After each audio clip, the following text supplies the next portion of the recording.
Going recording for Kung Fu Havoc 2. Okay, let me make sure my goddamn lights are on. Okay, so for you on Facebook and for you on Kung Fu Havoc number 2, one of y'all is going to be late. Kung Fu Havoc 2 is going to be a two-parter, so Facebook, I'm only going to give you the basic gist before I stop, unless you guys want to ask me questions. Alright, so first off, to every martial artist, this is probably going to be offensive to all martial artists, so let me apologize now. But as I tell my people on Kung Fu Havoc number 2, I'll tell you the same thing I tell everybody on Facebook. I like being 99.9 with y'all, and I don't want to delay or lie, so let's get on with it. My whole reason for breathing is the martial arts. It is the one thing that I've had in life that no one, for the longest time, until about 4 years ago, could take from me. Alright? So when I joined the Army, and I got damaged, and lost the ability of my hip, and had all the doctors and them telling me, you'll never do martial arts again. You'll never do martial arts again. Well, if you've watched earlier videos of the week and the weekend, you'll find out that that wasn't 100%. I had one physical therapist who was Asian who said, you will do martial arts again. Don't worry about the other guys. What's happening, Craig? Don't worry about the other guys. You will do martial arts again. Alright, so here's the part that's going to piss off a bunch of martial artists. And for that, let me apologize because I mean no disrespect. Martial arts is my life. It is my everything. It is the one thing that I can marry that will never betray me, never cheat on me, and more importantly, it has and it always will never let me down. When I need it the most, it's always been there. I started off in freestyle karate. And the sensei who taught me for 3 years for free outside where it used to be Murray Steaks, and now it is something totally different, but we were in that area. Alright, so, and I don't remember what the guy looks like. I know he was black. So, that being said, I took what he taught me, and I learned on my own for quite some time, just practicing everything. So, when y'all see me repeat a move over and over again, it's because it's second nature to me to feel out that move, and instinct just kicks in. If you are a true martial artist, you know this, and your instincts will lead you to do things over and over, almost as a way of perfecting it. So, that being said, I'm not perfect anymore, but I still function. I took martial arts to a level that I wanted to take it to on a learning aspect. I started to do martial arts because, as a child, I was forced to fight in the streets. That being said, I got really good at martial arts, which gave me a better arsenal for fighting in the streets. I started fighting in the streets really, really young. It became a bloodlust. Martial arts made me dangerous. And when I got into the Army, they just made me a little bit more lethal than I was before I got there. Not mentioning that at 16 I was trained by a Green Beret. Okay, so you pretty much got the history of that. So let me get down to the guts and glory of the video that I'm going to be making. And you guys who are on Facebook, you can shoot off some questions before I end it. And I'm going to continue it on Kung Fu Havoc 2. So if you want to check that out, you can go onto my YouTube page. And when it's posted, I will be sure to let you know. Most martial artists think that if you learn one style specifically, that style will be the best style. So, let me slap you in the face with reality. There is no such thing as a best style. You have your preference, and you have the martial artist itself. I know you see them damn lights! Excuse me. I know you see them damn lights! Oh, the damn lights. It's not Christmas. I got that jacket decorated. Recording, man! I'm actually live streaming, so get away from my damn door!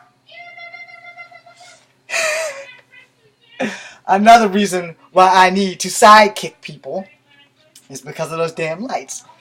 Okay, so as I was saying, you know, if I clip everything of I know you see those damn lights, I'd probably have a lot of viewers. So anyway,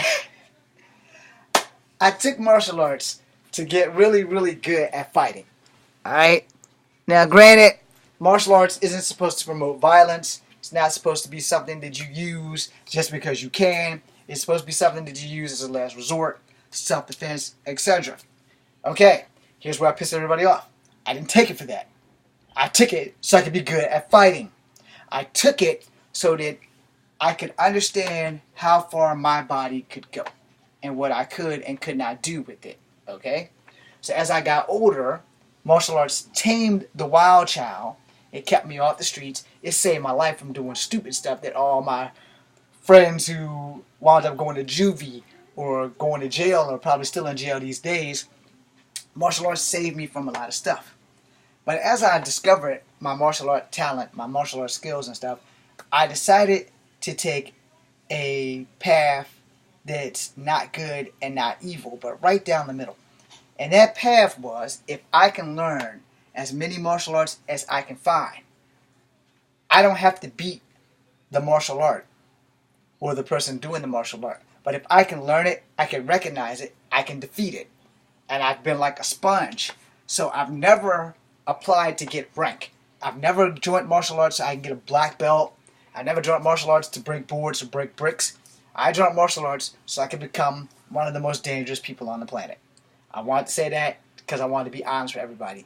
Everybody has their reason for joining martial arts or getting into martial arts, and a lot of it is healthy reasons. A lot of it is, I want to be a movie star. That came later. For me, I didn't think about making movies. I just thought about being a police officer. I just thought about being an unarmed police officer and not having to walk around with a badge and a gun, but just a badge. And hopefully my skills would be up to par so that if anything ever happened, I'd be straight. Okay, so the cop dream didn't come true. So let's not worry about that. The martial art acting dream, that's still being worked on. But here's the thing, and I tell this to a ton of people, and most of them, they laugh at me and they walk about their business, and that's cool, to each their own. If you can recognize a style. So if I'm going to fight a Thai fighter, I need to know their strengths and their weaknesses. So I learned a little bit of Thai fighting. I started researching it. I started studying it. And sadly, I could not find an American teacher. So I started studying old shoot fighting clips from Thailand of where they'd actually show people Thai fighting. I started watching all these clips on ESPN. Went out and started doing it. The good news is I already was taught the body of steel technique. So for those who don't know, Thai fighters have a technique where they just sit here and they take beating after beating after beating for about 8 hours a day. The only places that they don't hit are the Thai fighters' most dangerous weapons. The elbows and the knees. So if you're coming against a Thai fighter, your greatest danger is the fact that, one, they don't feel pain. It takes a lot for them to feel pain. And two, their most dangerous weapons are for close quarters combat. Knees, elbows. So if they're boom and boom, you got a problem. Because those things there are their greatest strengths. However, for every great strength, there is a great weakness. Their greatest weapons, knees and elbows, have the same weakness that Taekwondo has. I took Taekwondo so I could fucking learn how to stop Taekwondo fighters. Now, the reason I took that, and the reason why I wanted to learn that, was a great legend from WMAC, Herb Perez, Olympic champion. He did Taekwondo, and he is a badass, a legitimate badass. And I was like, okay, if I can learn Taekwondo, and I go against somebody on his level, I'll be able to beat them. So, begin my quest to start learning different martial arts so that I can combat those martial arts. But then I learned something. You can never truly beat the martial arts. You can beat the martial artist if you can recognize their style and learn the weaknesses of that style. So I took martial arts to learn the weaknesses in all the styles of martial arts. Now, about now, you're all probably thinking, martial arts doesn't have a weakness. That's a debatable subject. See, here's the thing. You are half right and you are half wrong. The martial art doesn't really have a weakness, but the martial artist does have a weakness. And if they get grounded in one style or another, and if you can recognize it, then you can put a stop to it. Because most Taekwondo kicks, they stop and they pop out. Most Thai fighting, they hyper knees and elbows. But Thai fighters have really tough bodies. Now, to do that, now if you go and watch these videos of these kids, and they're starting at like 4 in Thailand, they're literally starting at 4, and they're kicking trees and shit, and they're building up calluses and immunity on their body, so they don't feel pain. So by the time they're 23, I'm not going to say they're bulletproof, but they're damn near bulletproof. So by the time I was 25, I had learned all I needed to know about Thai fighting and Taekwondo. I took Taekwondo when I was 16, and from the late Master Ennis, and some other stuff, and he also took Tanaharte. Now, here's where the parts that kind of got screwed up there. I could never do katas. I could never do Tosan and Tengu. I couldn't do any of that at all. I could fight with the best of them because I was taught to fight, period. In most martial arts schools that I've been through, I never learned katas. I've only learned, block, block, strike, strike.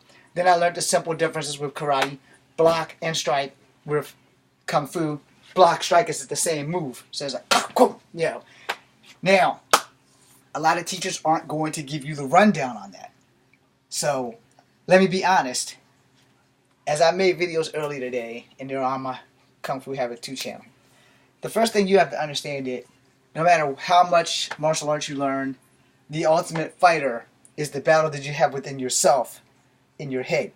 And the thing with that is, you have to not go too far when you're fighting your opponent. Now, if you're in a street fight, I'll be the first one to tell you, there are ways around certain things.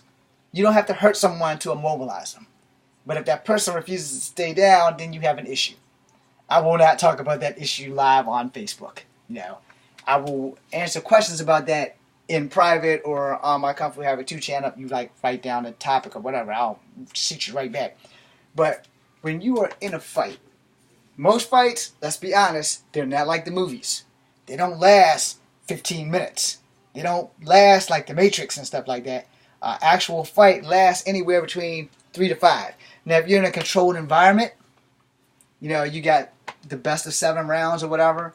You're in a controlled environment. Those fights last because each round is like so many minutes a round. You go in, you got 7 5-minute rounds or 7 3-minute rounds or some shit like that. So if you got like a time limit, it's a controlled environment. So if you're in a controlled environment and you're boxing, or if you're doing Muay Thai, or if you're doing kickboxing, or if you're doing any kind of martial art and it's in a controlled environment in an arena, even though you are basically having free reign to fight any which way you want, like an MMA style, but you still have rules and it's still a controlled environment. So when that bell rings, if you throw a punch after the bell, that's a deducted point or whatever. And when you're in the heat of battle, sometimes you don't hear that shit. You just feel the adrenaline pumping and you're just ready to go. Okay, boom, boom, boom. I'm going to do this shit.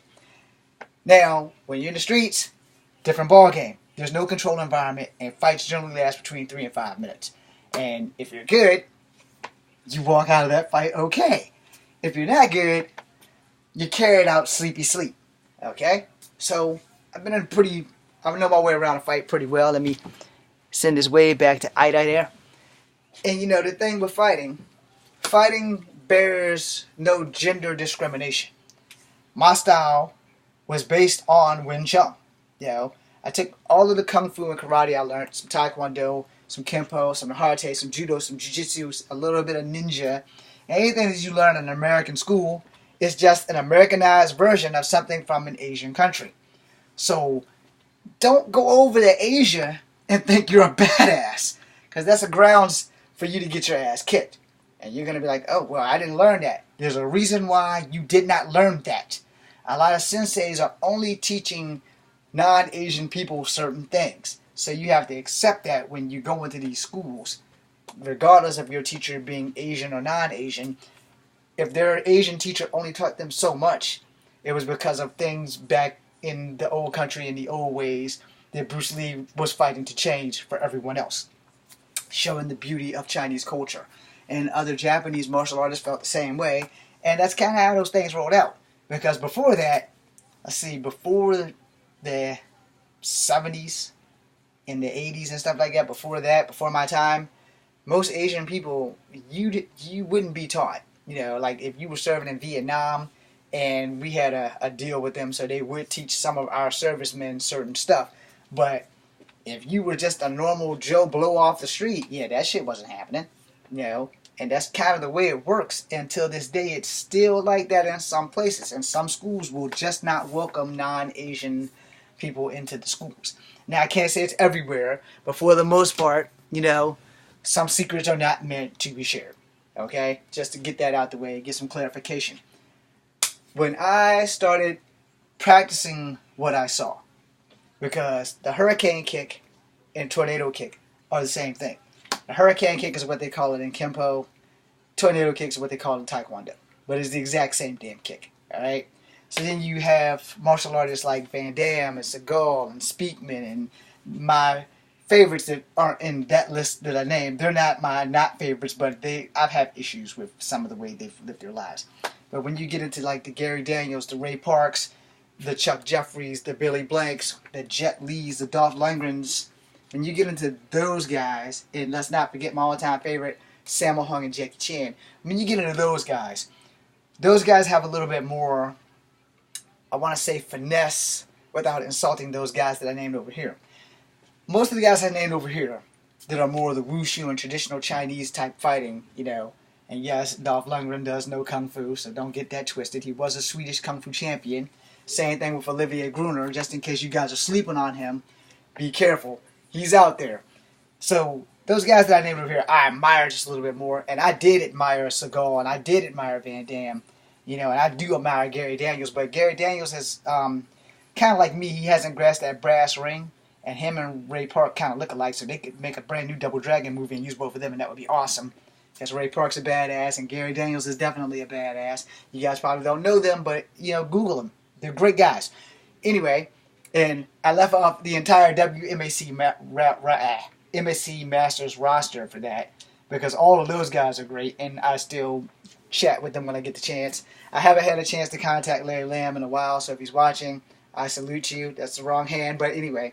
When you learn the martial arts, you have good and bad people that learn martial arts for good and bad reasons. And like I said, I took the path up the middle. I can't really say I'm great and I learned it for the right parts, and I can't really say I'm bad and I learned it for the wrong reasons. But what I can say is that I learned it for not so much self-promotion, probably more selfish gain. When you're honest about it, you have a less chance of people shunning you for this or cheering you for that. And the thing was, to be the best, you have to know every nook and cranny. And it's not impossible. It's just highly unlikely that you're going to take the time to do that. Where I, on the other hand, I have watched all the guys I named, and I've seen them, and my body doesn't work like theirs anymore. So, I've studied their tapes. I've done some of their moves. I'm like, okay, I can pull this off. I can pull that off. And, and if you practice enough from the people that you've seen, you have to keep practicing. You never stop practicing. Your life is martial arts. And people don't get that. A lot of people who do martial arts, it's just exercise. No. Martial arts is everything. It is in the air you breathe. It is in the food you eat. It is in the sleep that you get. It is in the water that you drink. And it has to be that way 24/8. There's no ifs, ands, and buts about it. Even if you're not physically training, you need to be mentally training. Alright? I'm always mentally training because it's what I do. Now, when you learn certain martial arts, I tell you to learn the weakness of that martial art first. Because if you can learn the weakness, you can turn it into a strength. If you can learn the weakness, you also can use it on the martial artist that has mastered it, if you will. Now, I say that because here's the thing. As a martial artist, there really is no true way of mastering the martial art. You master yourself, and the art is applied to you. Okay? So hopefully you guys catch what I mean by that. If you're not a martial artist, you probably understood none of that. But all the great martial artists will tell you, you are reaching a level of growth that will exceed other people's understanding. Okay? Now, I'm not saying you're going to be shooting chi balls and shit out of your hand. And if that can be done, I have to see it to believe it. Now, will I ever reach that? Even if I see it? Nah, not me. Chi manipulation is something that is legendary, and like I said, I'm one of those see it, believe it people. So if I don't see it, I don't have to believe it, but I'm not going to say it's not impossible, because everything is possible. My whole point of that is really quite simple. If you're going to, Street Fighter or Mortal Kombat to shit, hey, congratulations, you've reached a level that I'm not even trying to obtain, because if you can blast people with your hand, you won't need martial arts. You just shoot somebody, you know. It kind of takes out the fun of the physical part of martial arts. And I wanted to do it physically because I'm only 5'3". Now, here's where that second part of pissing everybody off that does martial arts. As a man who's only 5'3" and a martial artist, it shames me to say that no one will hire me as a bodyguard. No one. Rather they watch these videos and see what I can do or not, no one will hire me as a bodyguard because I don't look intimidating, which is kind of how I like it. But I like to have the job. Now, here's the thing. When I go into a club, I'm the biggest target because everybody sees the small guy, so there's a big-ass bullseye all over my body. So if someone wants to get a little uppity, the first thing they'll do is, all right, we see a little tiny guy over there. Let's go take him out. Mistake number one, we see that little tiny guy over there. Let's go take him out. You don't know me. You don't know what I'm capable of. So taking out the tiny guy is probably not the best idea that you have. Especially since if I have recognized enough styles, I can stop them. Like I said, you know, a lot of people that are going to street fight, they're going to come in boxing. They're not going to come in Thai fighting. They're not going to break it down into crane and snake. They're not going to break it into tiger and a dragon. They're not going to do that. They're going to come in at you like this. So that's going to keep me guessing. That's going to keep me speculating on what they're going to do. As Bruce Lee says, you know, if you keep them, you know, moving in a street fighting position, they have no idea of what you are going to do. If you're going to come in and fake a punch and throw a Shaolin low kick to the shin area, you know, people are going to catch a hold of that. And they'll be like, oh, this dude went for a boxing punch, but he kicked me in my shin. And so that would kind of look like, you know, I'm going to step, but I'm going to kick. And so, you know, be one of those things. Now, the thing with that, you know, it's kind of effective because people aren't going to expect you to level the playing field with that. Alright? Yeah, that kind of hurt my good hip. There's no space. I don't want to put a hole in the wall. The thing is, if you can recognize a style, you can stop a style. You might not always be able to stop the martial artist, but you can stop the style, which effectively you will stop the martial artist. Now, if you're outnumbered and there's multiple styles, you need to be able to do the one thing that every martial arts teacher, if they are not telling you this, they need to stop teaching. Period. There's one thing that every martial art teacher should tell you from the jump in that school. You need to be able to adapt on the fly. You need to have adaptability skills out the yin-yang so that when you are outnumbered, when you are out-muscled, that you can adapt so that you can stay alive and survive the fight.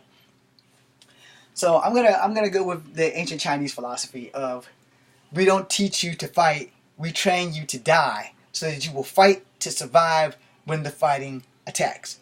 Now, a lot of schools, traditional schools, beat that into your head because it needs to be there. A lot of non-traditional schools, they kind of leave that out. But that adaptability, they don't leave that out. And you need to be able to adapt under every circumstance, no matter what someone's swinging at you, no matter what somebody's saying to you, you need to be able to adapt. So if you're on the field and they're throwing like these, you need to boom, boom, you know, you need to be able to adapt. You need to be able to block. Because you can block both of these, there's a kick, you know. And if you can't do it this way, you better be able to take that kick and like bat it off with a leg or something. You know, there's no room in here for the demonstration. So you feel where I'm going with that. As a martial artist, we have to teach our students the right way. Because I don't want you paying me and then go outside and get beat up. Because that would be bad for me. But it'd be worse for you, but it'd be bad for me. And as a martial artist, a lot of martial artists who are teaching in schools don't tell you that I'm not actually here to teach you. I'm here to unlock a door that has been in your head since birth. Because before martial arts had a name, it existed. We just kind of gave it a name.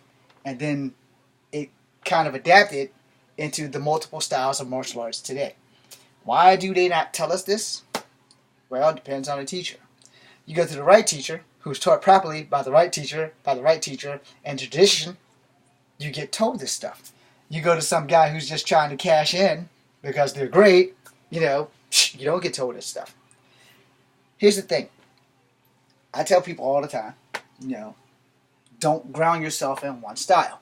Learn multiple styles. You don't have to be a master at them. You don't have to be an expert level at them. But you need to know enough of them so that if you're going against somebody who does capoeira, there's no room in here for the full jinga. So, if you're going against someone who knows capoeira or the lambada, lambada is Brazilian. Excuse me, I just scratched that all up. Lambada is Jamaican. Capoeira is Brazilian. So if you're going against somebody who knows capoeira or lambada, if they know lambada and you know capoeira, it's going to be a fair fight. It's kind of like the same thing about who's better, karate versus kung fu. And then if you throw taekwondo versus kempo or aikido into the mix, you're going to have some great fights going on. The problem is, no style is really better than the other. But all styles are different but the same. So you have to be able to adapt. If I'm coming at you with capoeira, and you from Jamaica, so you know Brazilian lambada, you're going to know that our moves are similar. Alright? And do not ask me which one originated first because I don't know. I just know that they were invented by slaves. Okay? So, yes, slaves. They invented martial arts too. So, and if you go back far enough, you'll understand that a lot of martial arts, this is the ultimate debate of China versus Egypt on where martial arts began. Or even India for that matter. Because there are hieroglyphics in Egyptian temples. So you'll understand where that's coming from. Now the thing is, every nation of people have had slaves. So truth be told, no one really truly can tell you where the birthplace of martial arts is. And they're going to have that debate until the end of time. Because there are Egyptian hieroglyphics, and Egyptians have been proven to be one of the first societies. But then you're going to have Chinese who have been saying that Kung Fu belonged to them first, etc., etc. We're not going to have that debate here. You guys can go and Google that crap and learn all that shit on your own. I'm here to tell you that I learned martial arts so that I can defeat other martial artists. Because if I can learn their style, I can beat their style. There are certain things that you have to learn while in a fight. First thing you need to learn is how to adapt and how fast you recover from getting hit. Because if you can take a couple in the chin, you very well may turn the fight around and win the damn thing. If you can't, he who hesitates meditates. So, you got to get your shit together. So if they're coming at you and they're jumping knees or things like that, you have to adapt and find ways to avoid that. Now, if you watch Umbach and they do a lot of Thai fighting and stuff in there, and you see how flexible Tony Jaa is and things like that, those are things you have to be very well aware of. And you have to be aware that a flexible person is very dangerous. So before I end the live feed on Facebook, I'm going to put it out here like this. Women are a lot more dangerous in martial arts than men. So a dangerous martial artist that is female can really put you in a world of hurt. Do not underestimate them because of their gender or their size. Wen Cheng was about 5'3", 5'2". And most martial arts, from Shaolin to Taekwondo, are slightly based in some of her stuff. And a lot of people were like, oh, you don't know what you're talking about, you don't know what you're talking about. Okay, believe what you want. But if you go and deal with a Wen Cheng expert, you'll understand that her soft style is probably one of the most deadliest styles on the planet. And if you can find a traditional Wen Cheng trainer, you found a jewel. Okay? Now it's the same thing that can be said about Jeet Kune Do. If you find someone who can teach you Bruce Lee's style of Jeet Kune Do without prejudice and not soften it up and try to not teach you everything you need to know, but just give you the watered down version, you might be able to hang. But if you come up against someone who's a Jeet Kune Do expert, you're going to be in trouble. Jeet Kune Do, if you are familiar with Bruce Lee, and if you're not, then you should probably get a book. Jeet Kune Do is adaptability. I said that completely wrong. Adaptation and adaptability at its best. If you learn Jeet Kune Do and you learn how to adapt to everything, and I mean every style. You're going against a Thai fighter? Adapt. You're going against a boxer? Adapt. The whole basis of Jeet Kune Do is more or less adaptability. And you have to be able to adapt in a fight. because every style is different, but it's also the person using the style that's different. It's not just the style. You're working against two things there. You're working against polar opposites of yin and yang, because you have a solid person, that is the yin, and you have his style, that is the yang. If you can figure out which one is weaker, is he strong in the style that he's using, but he's a weak martial artist, then that's what you focus on. But if he's a strong martial artist, but he's weak in the style he's using, then you have to focus on how to combat his style. So for that, I'm going to go off of Facebook now. Thank you guys for tuning in. And I'm going to go to Kung Fu Havoc 2. Okay, so for Kung Fu Havoc number 2, I'm going to stop this video and I'm going to go part 2 of this video.